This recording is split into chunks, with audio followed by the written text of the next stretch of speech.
నేను చెప్తా ఉన్నా కదా, భారతీయ జనతా పార్టీ విధానాలు ఎట్లో నాకు కొంత తెలుసు. మీకంటే రాజకీయంగా మీకు రాజకీయ అనుభవం ఉండొచ్చులే, కానీ నేను కొంత అబ్జర్వ్ చేస్తూ ఉన్నా.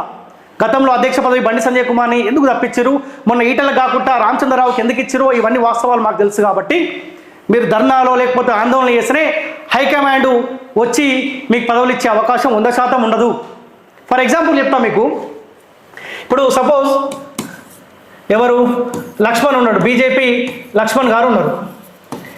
ఈయన చిక్కడపల్లి నుంచి ముషిరాబాద్ నుంచి అక్కడ నుంచి ఎమ్మెల్యేగా పోటీ చేసి ఓడిపోయాడు.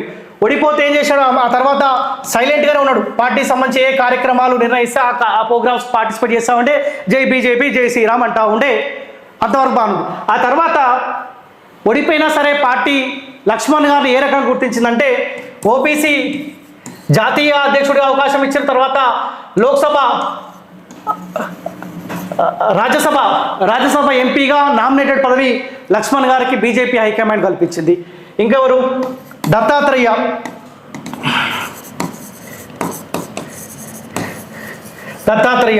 సో ఈయన అనుభవం కూడా మీకు తెలుసు కదా.